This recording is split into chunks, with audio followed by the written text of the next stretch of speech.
Alright, so today, not on special request or anything, but I've had a craving for lasagna in a while, and I've spent a lot of time creating lasagna from scratch. It was one of the first things we learned in culinary school. Never finished, but always loved lasagna. So, first thing, my lasagna is a little bit different. It's not a traditional one. I've adapted it, and I've even made sure to buy a little bit of a backup in case I fuck up or ruin the bechamel. So I bought some store-bought one in case I ruin it, because I have a tendency to do that. But I started out by simply just gathering all the ingredients. I have about a kilo of minced beef. Minced beef. This is the meat. Yeah, minced beef. Yeah. I generally like it a little more fatty because it adds a little more flavor in the mix itself. And then I have 2 large onions, which of course we're going to dice. I have 3 to 4 cloves of fresh garlic. Garlic, yes. And I have he has 3 knives. Yes, I have my 3 knives. My paring knife, my dicing knife, and my chef knife. I have pre-cooked lasagna because I don't have a lasagna maker yet, so making it myself is not an option. I have basil, oregano, and Paprika. no paprika. Oh no, it's chili? No, pepper and salt, pretty much. And that's pretty much from what we create the base from. Then, of course, we'll make the bechamel ourselves. I have some lovely aged Danish cheese that we're going to be using for that, together with some flour and some butter and some milk, but I'm going to show that later. We have mozzarella and parmigiano for the topping. Yeah. And then it's going to take about an hour to cook in the pot on its own to reduce down. Normally I would use fresh tomatoes, but we're using canned. 2 canned tomatoes. Yep, chopped and canned tomatoes. Yes. With about 2/3 of a bottle of tomato puree, just to give it a little more taste. Yeah, color. Yeah, and taste and color, and generally just it gives it a little more grounding. I'm going to fill up 2 of these. Afterwards I've emptied them. I'm going to fill up with water, put that in, and let it simmer and stew in that. So that's pretty much all the list of ingredients, and I've done what I normally do, which is prepare my cutting board, always a wooden cutting board, and my knives. Yeah. They're always sharpened and ready. And that's pretty much the start of it. So we're going to start by chopping some onions. Normally I would have a bowl, which I've also pulled out for any debris. So cutting an onion might seem simple, but we start by taking off the top. Remove the top layer. You see the root, simply twist that off because we don't want it on our cutting board. And then we cut down, try to do the center as possible, and then we peel. Now, normally you can get away with simply just peeling off the outer brown layers, but what we want for lasagna is that we want the onions to slightly disintegrate. We want them caramelized and disintegrate. And the outer layer of onion is always a little bit waxy. We pull that back and compare it to the inner. You see the inner in the light is glossy. This is very waxy. You can feel the difference as you touch it. Yeah. This won't disintegrate properly, the outer layer, so we discard that. If we're doing a bolognese, I would leave it in because we don't mind the onion texture there that we do in lasagna. Some people prefer to use carrots to get a sweeter taste, which is it's completely alright. I don't really like carrots in my lasagna. I've tried with bacon as well. Don't really like that. Anchovies, definitely don't like that. And then there's the people who use thyme and rosemary in the sauce. It's fine. I generally prefer to do that. But normally, bolognese they also put carrot. Yes, they do, and it's to get the extra sweetness. And that's completely fine. I do like the sweetness of the carrots, but adding together with everything else, like the really caramelized onions, which I prefer, becomes too sweet. So again, leave the bottom off. Always leave the bottom off, because if you cut off around here and cut this away, this is what actually makes you cry. This is where you have all that energy from, that all that gets released that makes you irritates your eyes. So just leave that on for chopping. It's a lot easier. Peel off the 2 outer layers. You can see here we already have a problem. Now if we peel this layer back slightly, Actually, you can see it from here. See, we already have some rot on the inside. And you can see it's transferred here. Well, that's not a problem. Outer layer, just peel off, and you can see no strings, no rot. So we simply just remove an extra layer.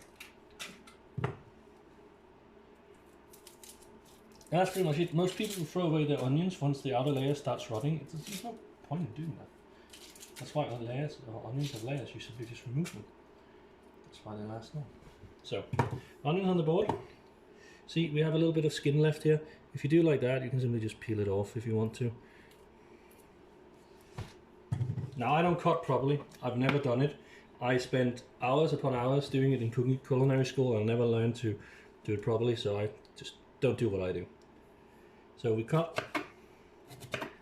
Try to cut as fine as possible. Use the tip of the blade to get as close to the root as possible without actually damaging the root.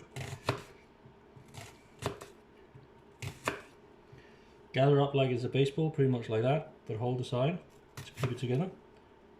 And line it down the side. Cut through, center, and angle the knife slightly downward. Do it again, and slightly downward, and a third time, slightly downward. And then you dice.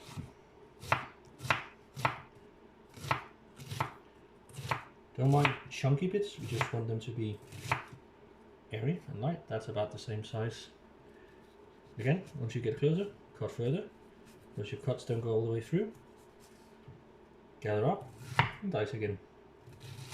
Chop whatever the ones I do. Normally I prefer my chef knives for chopping.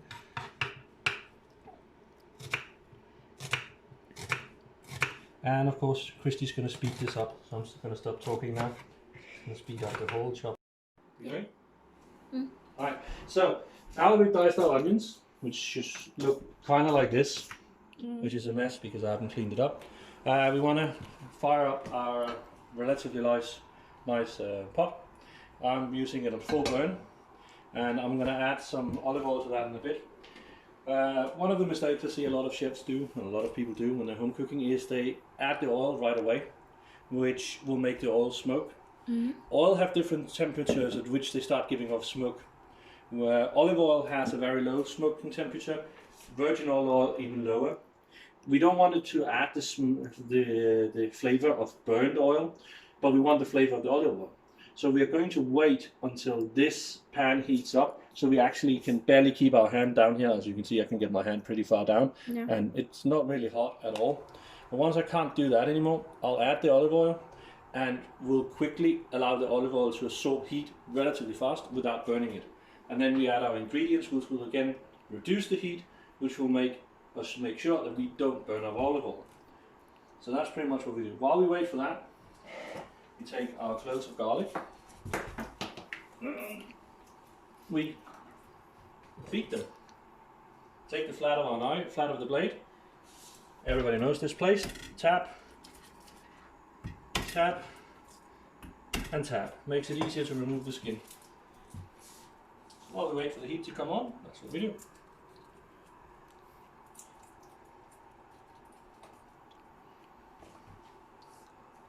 Still a little while to go.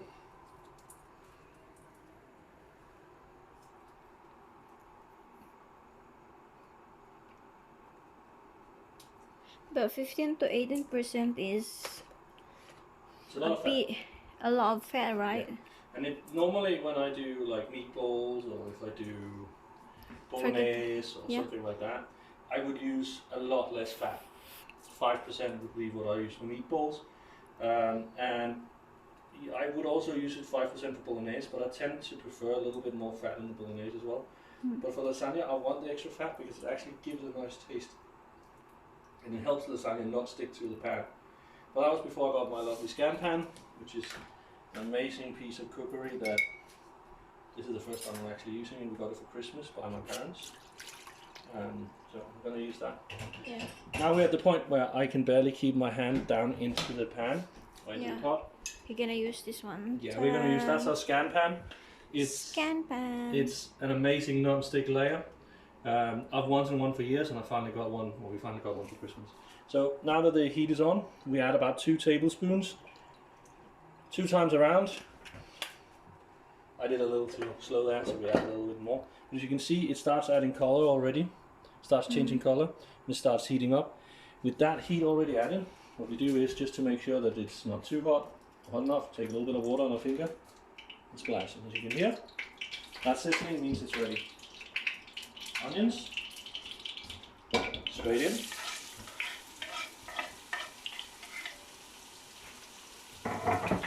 Oh, I forgot. I really need one of these. Give it a quick toss. And this is another mistake I see people making. Don't over stir it. Stirring removes heat. Let it sit, let it caramelize, and let it sit. And a second thing, salt. You would give, if the fact that most people don't give salt to every ingredient bothers me, so you want to salt every step of the way, not the same amount, but spread it out so everything gets the flavour out. So you're getting the flavour out of the onion. And then we just wait for those to brown.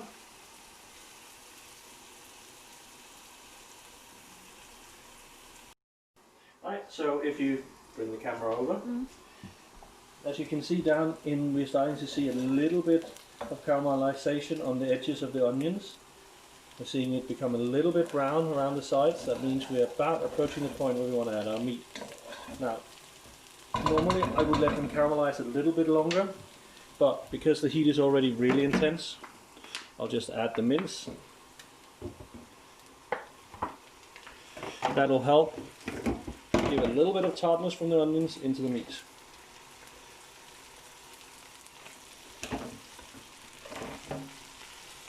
Just tear it up a little bit.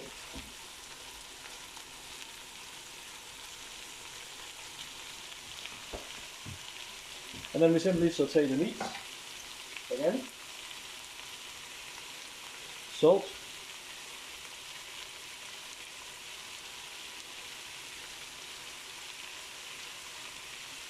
And this time, pepper. Don't be afraid to be generous. This is simply just to flavour the meat. And then give it a good stir. You want to break up the strands as much as possible so you don't have huge lumps lying about. And then you simply just want to brown it. Saute it. And give it time to rest on each side. And you want that fat inside the meat to render too. And we'll get back to you once it's done. If you don't already know what this is a garlic press. They come in many variations and sizes and shapes, but doing this without a garlic press is pretty much annoying. You can chop your garlic, which is of course what we've done previously before we invented the garlic press, but for cloves, start by one, and you simply add them to your mixture now that it's brown slightly. So add 4 cloves of garlic while the fat is still rendering.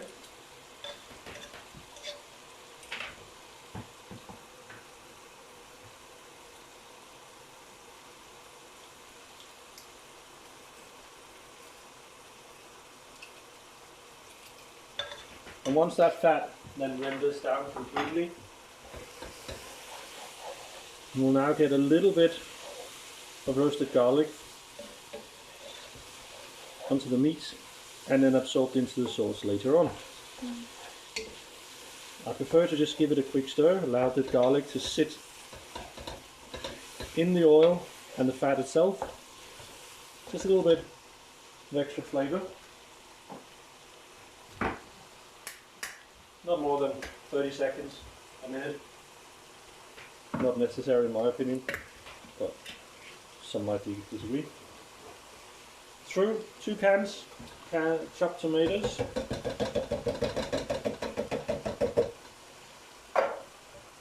Down, we're going to use one of them later. Give it a quick stir to combine the ingredients. We're not turning down the heat yet, we're keeping it at full heat the whole time for now.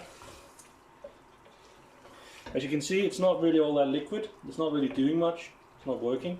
So we take our can. You can do this in measurements, but after years of having done it, 2 cans is about all the water I need. This is going to reduce, it's not going to be this watery. I'm going to let it reduce for about an hour. Add that.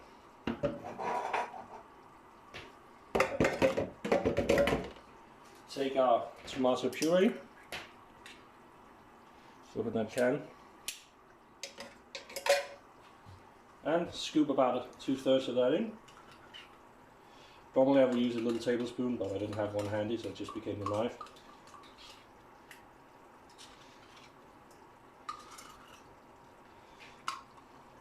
And give it a stir.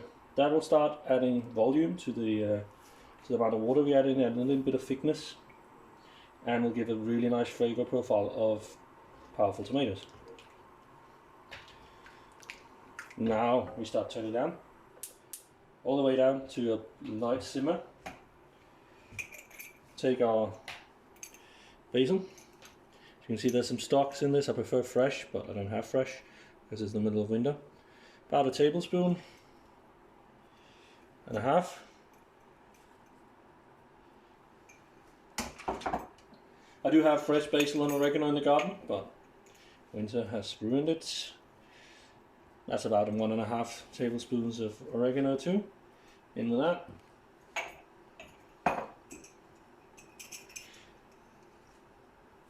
2 pinches of salt. A little bit of pepper. And stir.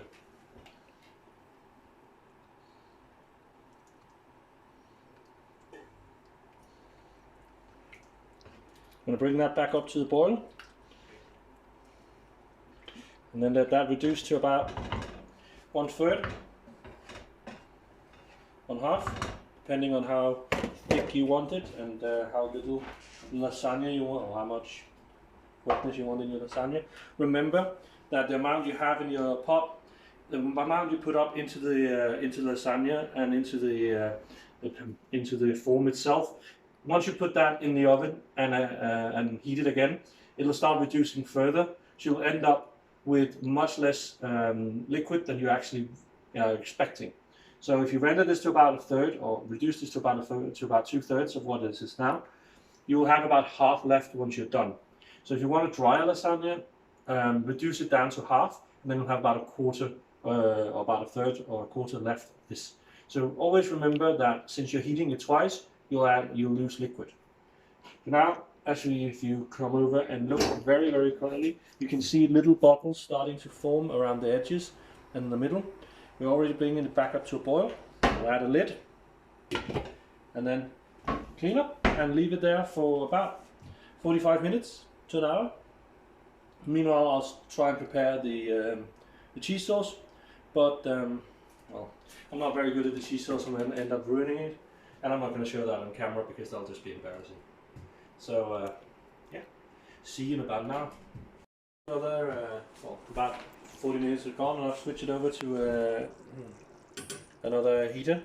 This is to lower the amount of heat that comes off it, or how much heat it gets, so you can reduce a little bit more. It's just about the right consistency that we want. So while that slowly reduces, we'll start with the next step, which is the mozzarella. Now, fresh mozzarella is really hard to get in Denmark, so we buy them store-bought, unfortunately. Don't ever, and I mean this literally, don't ever, and I hate everybody who does it, don't ever use cut mozzarella. It's garbage, it's not mozzarella, and if it doesn't look like this, throw it away. I use 2 balls of mozzarella for my topping. And then I use Parmigiano to finish it off. So just off with all the liquids, and then balls over here. 2 pads, cut a straight knife down into these little sections. Do the same with the next one. If you want, you can add a little bit of, have your tap running hot water so you can wash this off so it doesn't cling. But if you're doing it quick enough and you don't mind getting your fingers a little bit dirty and wet, it comes off relatively quickly. That's our Parmesan, that's our mozzarella. Bring the balls over, take it down the middle and create these small little pieces that are easy to spread out once the lasagna is prepared and ready. Now, some people I know layer cheese. Use ricotta cheese. You can. I really recommend if you have your hands on ricotta. Add ricotta on every third layer of your lasagna. Brilliant taste. I haven't been able to get ricotta lately, mostly due to COVID. I know we have them in some supermarkets in Denmark now, but ricotta needs to be fresh in my opinion. It needs to be properly prepared, and supermarket ricotta isn't all that great. So skip that layer and just use a bechamel, which I fucked up by the way. So we're using the pre-bought one. It's not as good. It'll do in a pinch. I'll practice and make sure I'll get better.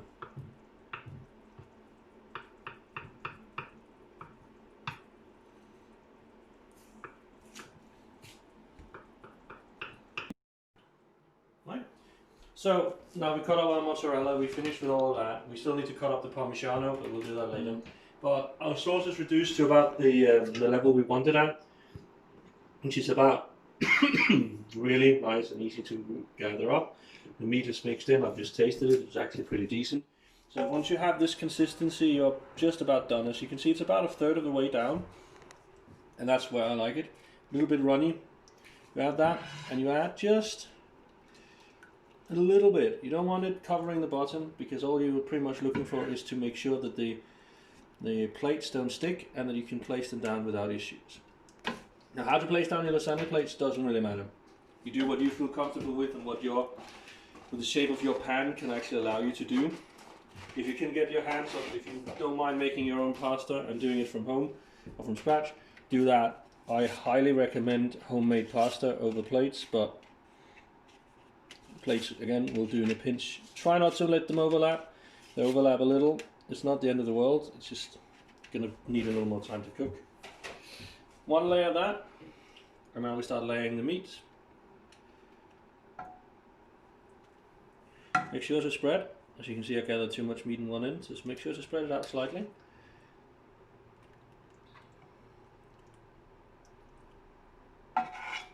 Want it covering every plate. About 3 spoonfuls should be enough per layer. Again, varies by the size you have. Press down on it to spread it out. And then plates again.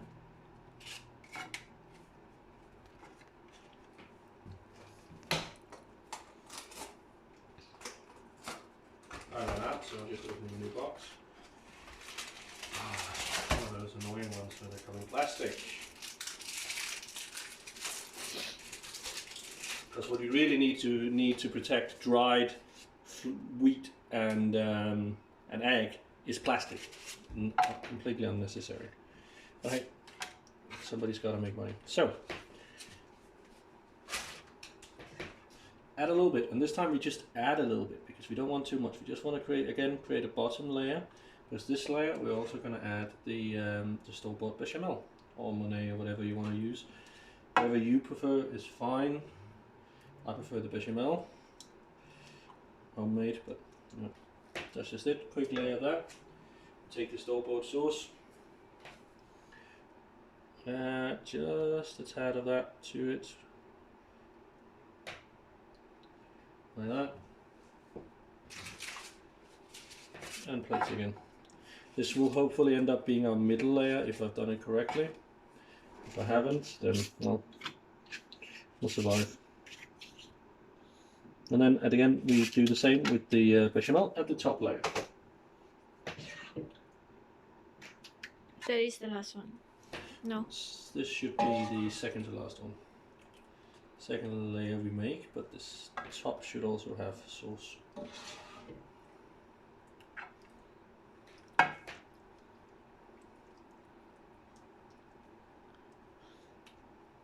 And should be need to turn on that oven. Yeah, I forgot to turn off the oven. That is completely correct, my dear. 200 degrees.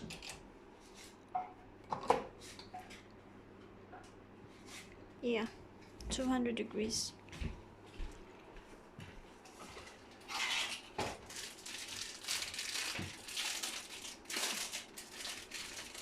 I've screwed up a little bit, but that's fine because I've not counted the layers out properly what I wanted. So again, first time I'm using this pan, not properly prepared.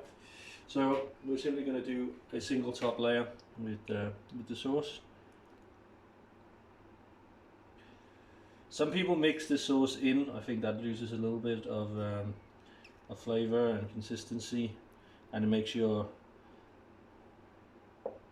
me feel cheap to do it, basically. Then final layer of plates. I should have done this in the middle instead. But, you know, I'm an idiot. I will quote the famous Bob Ross. If you haven't seen him, he's an American painter who did PBS for a long set of years. He said, "We don't make mistakes, we have happy little accidents." And this was a not so happy little accident, but it's just really good.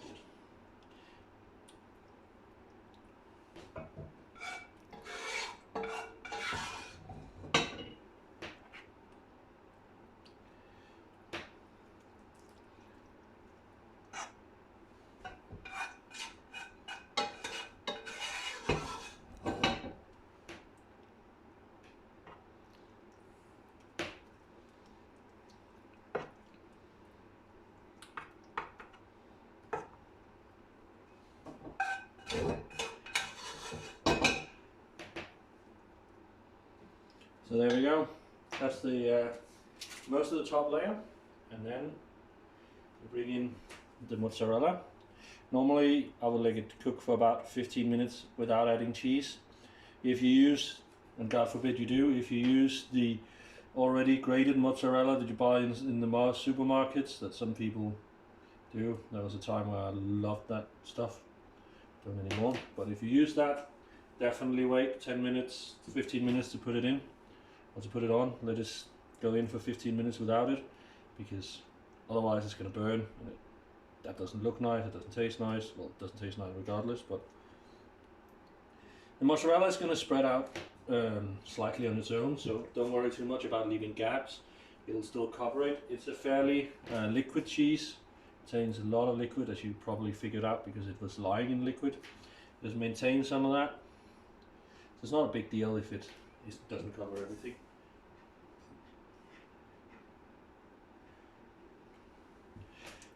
And then sprinkle the remainder on. There we go.